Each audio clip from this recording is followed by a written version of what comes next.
Harry Potter and the Chamber of Secrets, Chapter 2, Dolby's Warning. Harry managed not to shout out, but it was a close thing. The little creature on the bed had large bat-like ears and bulging green eyes the size of tennis balls. Harry knew instantly that this is what had been watching him out of the garden hedge that morning. As they stared at each other, Harry heard Dudley's voice from the hall. "May I take your coats, Mr. and Mrs. Mason?"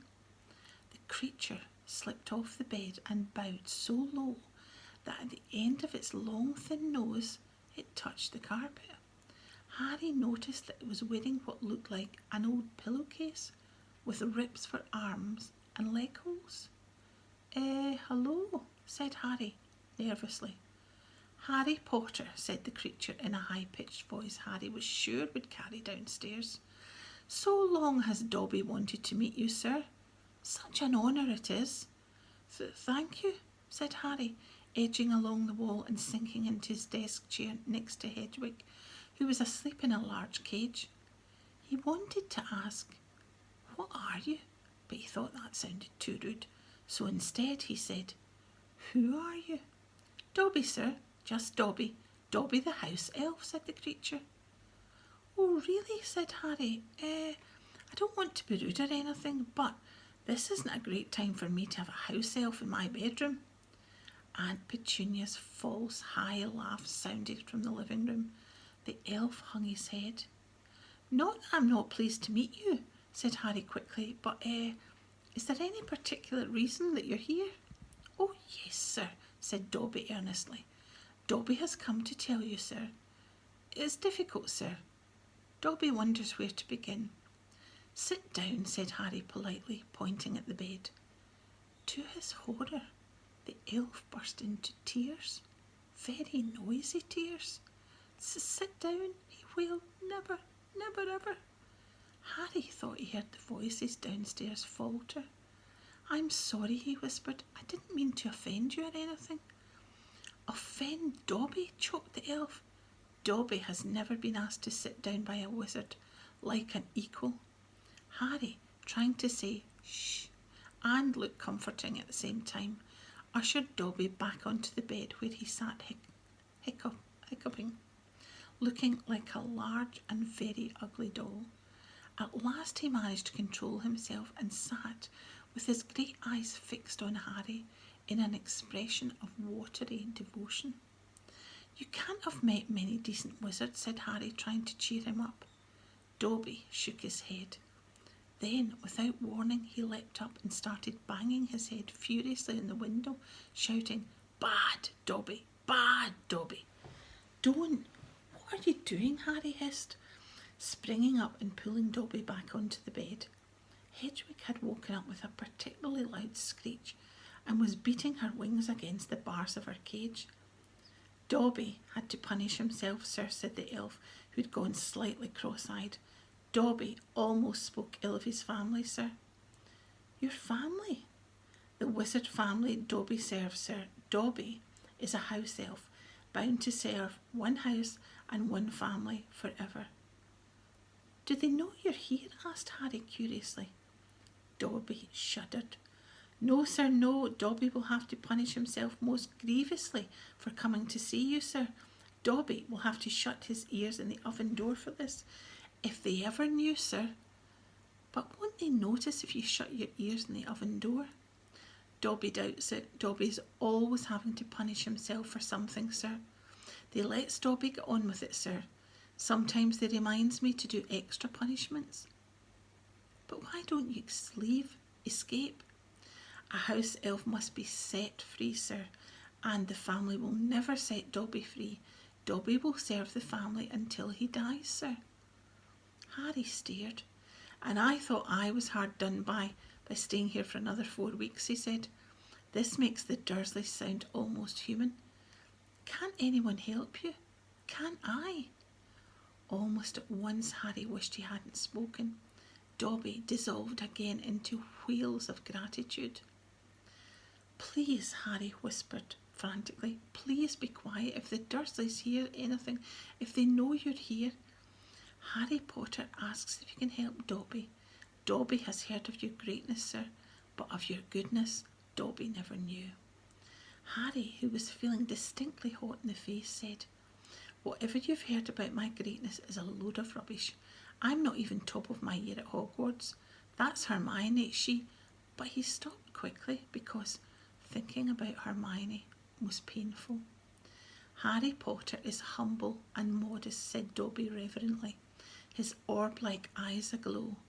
"Harry Potter speaks not of his triumph over he who must not be named." "Voldemort?" said Harry. Dobby clapped his hands over his bat ears and moaned, "Ah, speak not the name, sir, speak not the name." "Sorry," said Harry quickly. "I know lots of people don't like it. My friend Ron..." He stopped again. Thinking about Ron was painful too. Dobby leaned towards Harry, his eyes wide as headlamps. "Dobby heard tell," he said hoarsely, "that Harry Potter met the Dark Lord for a second time just weeks ago. That Harry Potter escaped yet again." Harry nodded, and Dobby's eyes suddenly shone with tears. "Ah, sir," he gasped, dabbing his face with a corner of the grubby pillowcase he was wearing. "Harry Potter is valiant and bold. He has braved so many dangers already.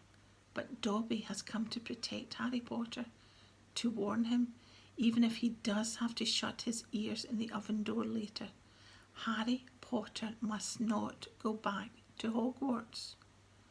There was a silence, broken only by the chink of knives and forks from downstairs and the distant rumble of Uncle Vernon's voice.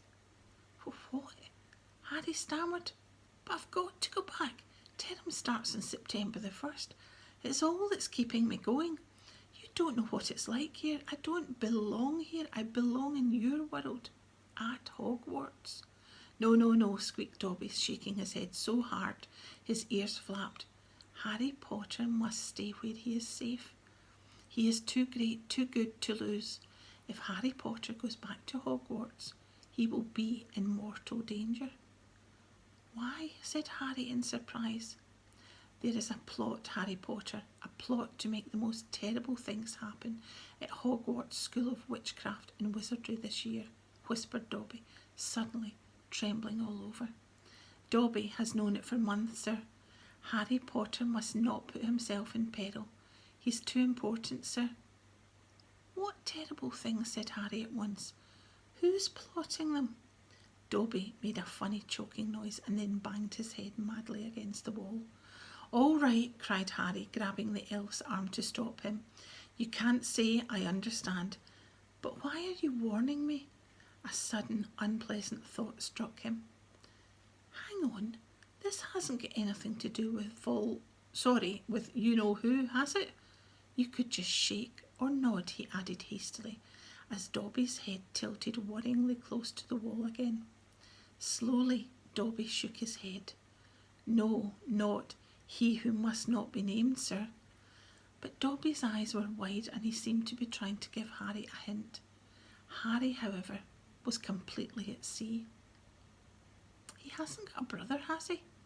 Dobby shook his head, his eyes wider than ever. "Well then, I can't think who else would have a chance of making horrible things happen at Hogwarts," said Harry. "I mean, there's Dumbledore for one thing.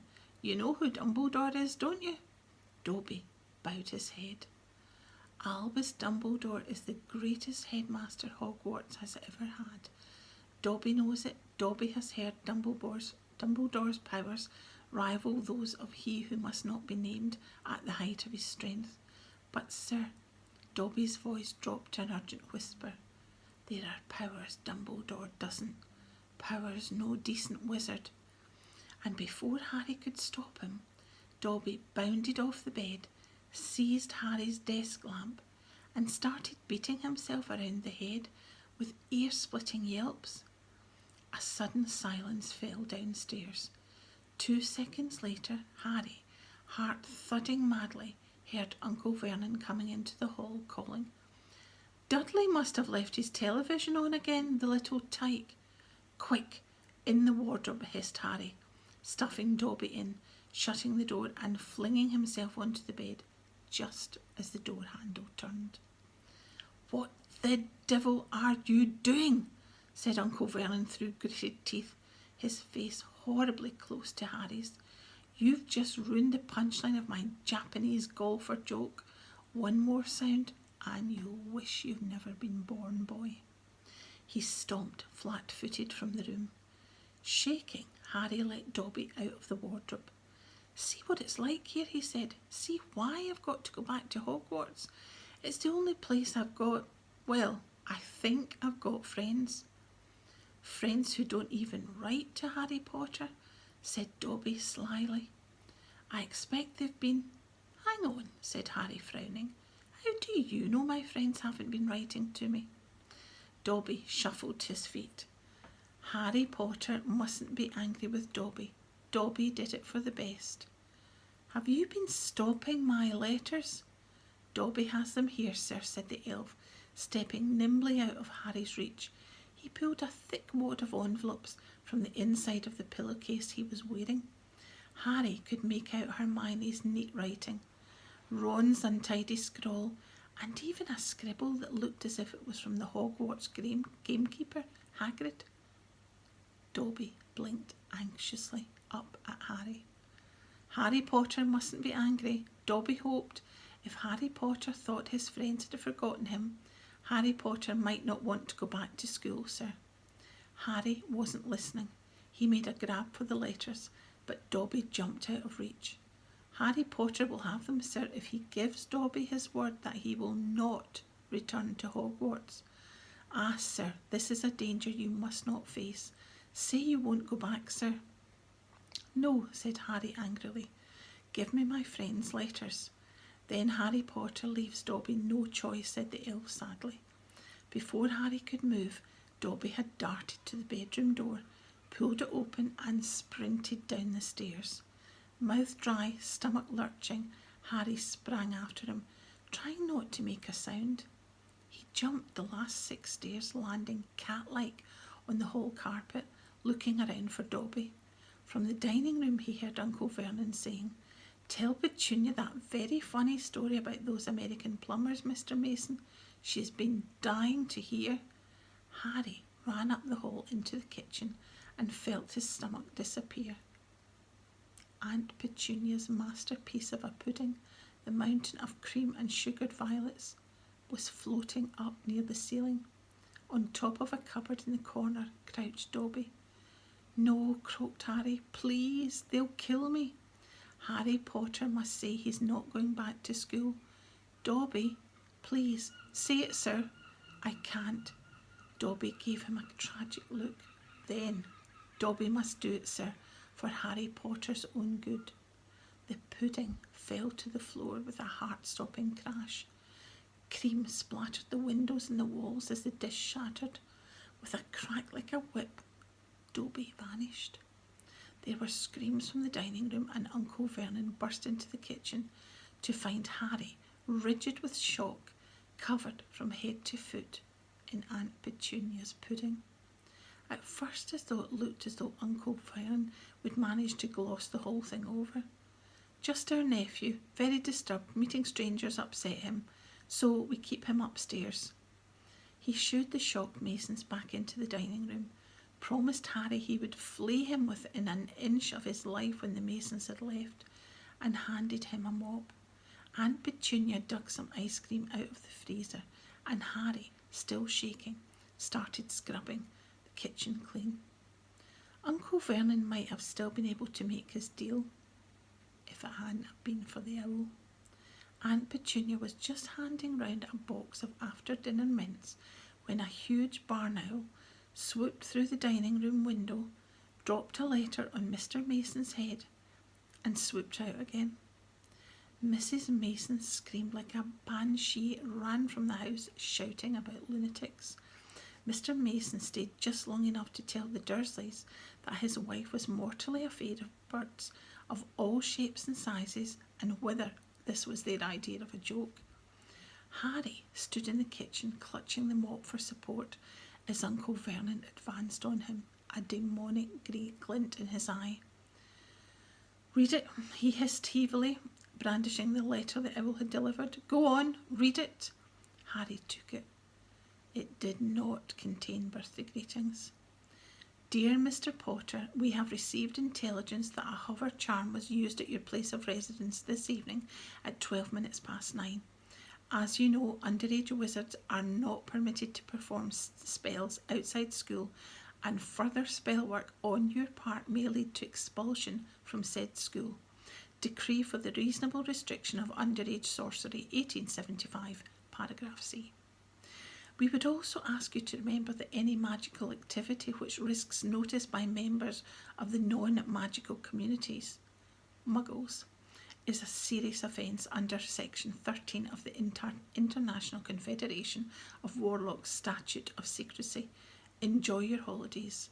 Yours sincerely, Mafalda Hopkirk, Improper Use of Magic Office, Ministry of Magic.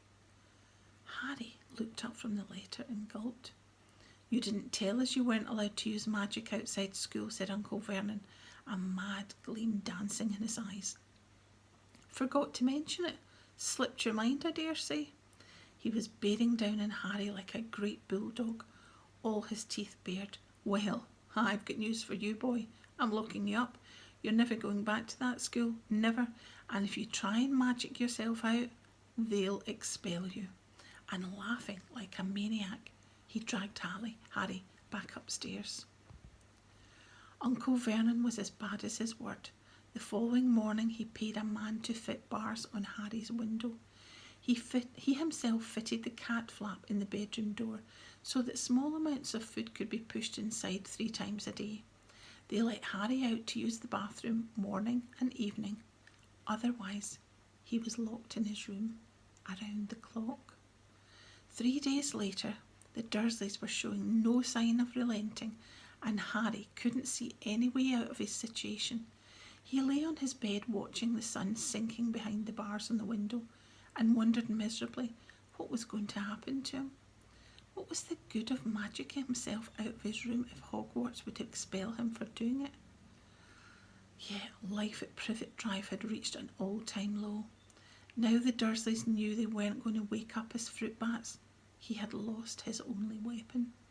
Dolby might have saved Harry from horrible happenings at Hogwarts, but the way things were going, he'd probably starve to death anyway.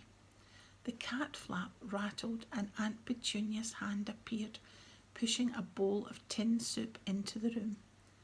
Harry, whose insides were aching with hunger, jumped off his bed and seized it. The soup was stone cold, but he drank half of it in one gulp. Then he crossed the room to Hedwig Quage and tipped the soggy vegetables at the bottom of the bowl into her empty food tray. She ruffled her feathers and gave him a look of deep disgust. It's no good turning your beak up at it, it's all we've got, said Harry grimly. He put the empty bowl back on the floor next to the cat flap and lay back down in the bed, somehow even hungrier than he'd been before the soup. Supposing he was still alive in another 4 weeks, what would happen if he didn't turn up at Hogwarts? Would someone be sent to see why he hadn't come back? Would they be able to make the Dursleys let him go? The room was growing dark. Exhausted, stomach rumbling, mind spinning over the same unanswerable question, Harry fell into an uneasy sleep. He dreamed that he was on show in a zoo with a card reading "Underage Wizard" attached to his cage. People goggled through the bars at him as he lay starving and weak on a bed of straw.